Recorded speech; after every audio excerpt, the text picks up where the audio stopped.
වහන්සේගේ අවසරයි. මෙම දහම් පාසලේ ප්‍රධාන ආචාර්ය තුමිය සහ සිසු ආචාර්ය මණ්ඩලයේ සමාජිකායන් අවසරයි. මුගලන්ද ප්‍රදේශයේ අපගේ හිතවත් අපේ ජයසේකර ආරච්චි මෑණියන් එවැගේම අපේ චමිල අක්කා සහ පවුලේ සමාජිකයන් අවසරයි.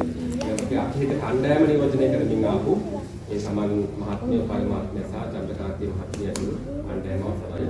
ආදරණීය දුවේ පුතේ. දැන් ඔයගොල්ලෝ දන්නවද මොකද වෙන්නේ කියලා? මොකද වෙන්නේ? අපි මේ ස්ථානයේ ආවේ මොකරණ කියන්නේ නැතුව. දැනුම් දෙන්නේ නැතුවයි ආවේ. ආයේ මොකටද? පොන්චි ඩෑග්ගක් දෙන්න ආවේ. පොන්චි ඩෑග්. අපේ වැඩසටහනේ නම අත්හිත. මොකද? අත්හිත.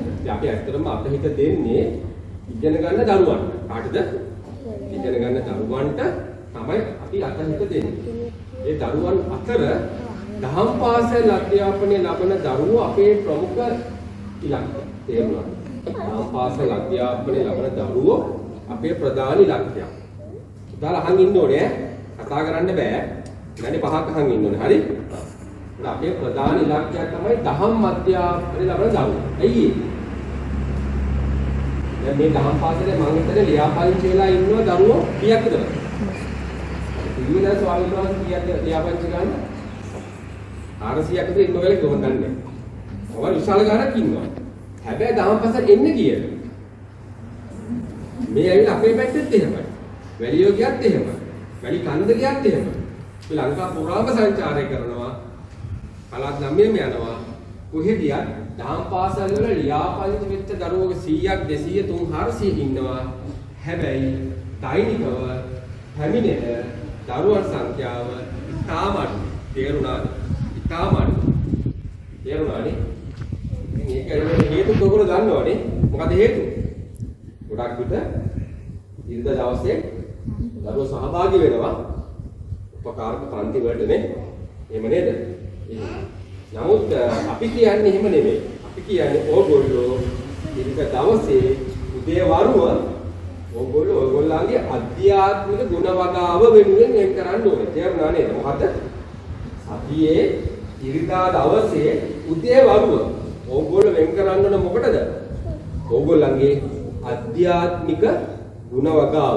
නැත්නම් සරලව කියනවා නම් දහම් පාසල් ඇවිල්ලා දහම් කරුණක් ඉගෙනගෙන ඕගොල්ලන්ගේ ජීවිතය පෝෂණය කරගන්න කටයුතු කරන්න ඕනේ. එහෙම නේද? මම කියන්නේ හරියද? මම කියන්නේ ටිකද? මම කියන්නේ ඉඳලා දවස් කීයක් දෙනවද මේ සතියේට? දවස් කීයක් දෙනවද? 5ක් තියෙනවා. එතකොට මම කියන්නේ ඉරිදා උදේ වරුව. ඉරිදා උදේ වරුව. ඒ කියන්නේ අර හතෙන් පොඩි කෑල්ලක් නේ. ඉරිදා දවසේ උදේ වරුව එන්නෝනේ කොහෙද? දහම් පාසල්. ඇයි එන්නේ? දහම් කරුණක් ඉගෙන ගන්න. ඒ ඉගෙන ගන්න දහම් කරුණ ඔයගොල්ලන්ගේ ජීවිතය ආලෝකමත් කරනවා නේද?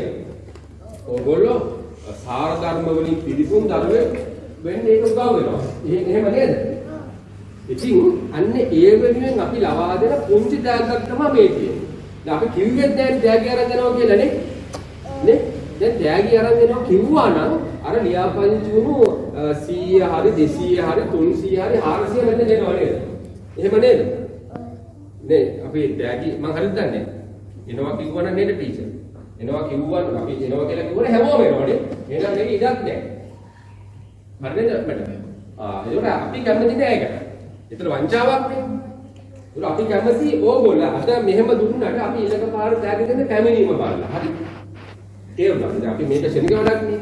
අපි දැන් මේ සතියේ මේ ප්‍රදේශයේ වැඩසටහන් මාලාවක් දියත් කරනවා අපේ චමිලා ගමගේ මහත්මියගේ සම්බන්ධීකරණය. මේ නැන්දව දන්නවද? මේ නැන්ද තමයි අපේ සංවිධානයේ මේ පැත්තේ සංවිධායක තුමිය. හරි? අපේ ලොකු සංවිධානයක් තියෙන ලංකා පුරාම ඉතින් මේ ප්‍රදේශයේ බාර ඉන්නේ යා. ඉතින් අපි එකතු වෙලා අපි මේ ප්‍රදේශයේ දහම් පාසල් දරුවෝ, පිරිවෙන්, ආබාධ දරුවන්, ගර්භණී මව්වරුන් පාසල් වල පුස්තකාලය මේකට ගොඩාක් වැඩසටහන් දියත් කරන මේ වෙසක් සතියේ නිමිති කරගෙන මේ වෙසක් මාසය තේරුණානේ. ඉතින් ඊළඟ පාර ත්‍යාගي අරන් එන්නේ මෙහෙම දෙන්න නෙමෙයි. කොහොමද දෙන්නේ? ඕගොල්ලෝ පැමිණීම වලනවා. මට පැහැදිලිනේ. අපි අවුරුද්ද අපේ හිතමු මේ අවුරුද්ද අන්තිමට කියලා. ඔයගොල්ලෝ මේ අවුරුද්ද පුරාවටම දහම් පාසල් තිබ්බනම් දවස් 40ක් අපි බලනවා දවස් 40න් 80ට වඩා පැමිණීම කවුද තියෙන්නේ? 70 84 කවුද ඉන්නේ? තේරුණානේ? 70 කවුද ඉන්නේ? අන්න එහෙම වර්ගීකරණය කරලා 100ට 80ට වඩා වැඩි පැමිණීමක් තියෙන දරුවන්ට රුපියල් 10000 කට කට්ටලයක් දෙනවා. බෑග් එකක්, වතුර බෝතලයක්, පොත් 10ක්, ආපසු පෙට්ටි, පෑන්, පැන්සල්, මකන, පාට පැන්සල්, පැස්ටල් හරි මේ හැම දෙයක්ම ඇතුළත් රුපියල් 10000ක් විතර වටින කට්ටලයක් දෙන කාටද?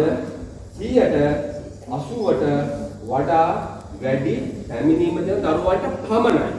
අනිත් දරුවන්ට දෙනවා. හැබැයි අර වගේ ටැග් එකක් දෙන්නේ නැහැ. තේරුණානේ? හැමෝටම ටැග් දෙනවා. ඒක අපේ අරමුණ පැහැදිලිද මොකද්ද? අපේ වැඩසටහන එක අරමුණක් තමයි ඉරිදා දවසේ දරුවාව කොහටද?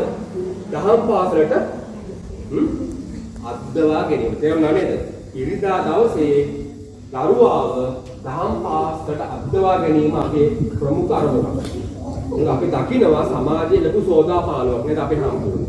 සමාජයේ දැවැන්ත සාර ධර්ම සෝදාපාලුවක් තියෙනවා. පිළිගන්නවා දැන ලොකු දරුවෝ. සමාජයේ තියෙනවා මම ගන්නද වැඩ? අපේ අම්පාර විද්‍යාලයේ මට්ටම් කෙනෙක් ඉන්නවා නේද? සමාජයේ ලොකු සෝදාපාලුවක් තියෙනවා. අධ්‍යාත්මික පැත්තේ සාර ධර්ම පැත්තේ මොකද දරුවෝ අපතල අහගන්න කොට අනිත් පාසල් අධ්‍යාපනය හරිම තරංගාවීනේ. ට්‍රයි කරන්නේ ඒ නමයක් ගන්න. යාළුවා කොහොම හරි පාස් කරන් ඉස්සරහට යන්න නේ. ඒ තරගකාරීත්වය තුළ අර සාරධර්ම යටපත් වෙනවා නේද? නේ? ඒ නිසා සාරධර්ම ඉරිදෙනින් පාඩන සමාජයක දහම් පාසල් අධ්‍යාපනය ඉතා වැදගත් නේද? අන්න ඒ නිසා තමයි අපි උත්සාහ කරන්නේ හැමතිස්සෙම ඉරිදා දවසේ දරුවාව ලංකා පුරාම ඉන්න බෞද්ධ ඇත්තටම දහම් අධ්‍යාපනයේ තියෙන බෞද්ධ විතරක් නෙමෙයි. හින්දු දරුවෝ දහම් පාසල් යනවා.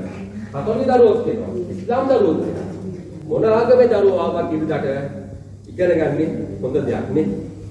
ඉගෙන ගන්නේ හොඳ දෙයක්. වටිනා දෙයක්. සාර ධර්මයක්. ඒක ඕගොල්ලෝගේ ජීවිතය ආලෝකමත් කරනවා, සමාජය යහපත් කරනවා, සුවපත් කරනවා නේද? ඒ නිසා මේ කුංචි ත්‍යාග බාර ගන්න අපි කියන්නේ හැමදාම දහම් පාසල් එන්න. හොඳට ඉගෙන ගන්න. හොඳ පුරවැසියෙක් වෙන්න. හොඳ පුරවැසියෙක් වෙලා ඕගොල්ලෝ දවසට අපි මේ කරනවා වගේ සමාජයට හොඳ දෙයක් කරලා දෙන්න. තේරුණාද? අපහසු දෙන්න. අර මැඩම් කිව්ව පටන් ගන්නනේ. ඕගොල්ලෝ හොඳට ඉගෙනගෙන අපි මේ කරනවා වගේ හොඳ දෙයක් සමාජයට දායාද කරන්න. එහෙම නේද? ඒක කරාට ඉගෙන ගන්නම වෙනවා නේද? ඒක ගත්තොත් විතරනේ නේද? ඒ දෙන්න පුළුවන්. එහෙනම් මම ස්තුතියි අවස්ථාවලව දීම සම්බන්ධයෙන්. එහෙනම් අපි කියන්න තියෙන්නේ හැමදාම දහම් පාසල් එන්න අපි ආයේ මේ වගේ වැඩසටහනකට හම්බෙමු. හැබැයි මෙහෙම නෙමෙයි ත්‍යාගි දෙන්නේ. මුඛ ත්‍යාගි දෙන්නේ පැමිණීම බලන දේ. පැහැදිලිද? එන හැමදාම දහම් පාසල් වෙයි. හරි. එහෙනම් හැමෝටම බොහොම ස්තුතියි. මේ ත්‍යාග බාර ගන්න. කෙරුවන් සරණයි.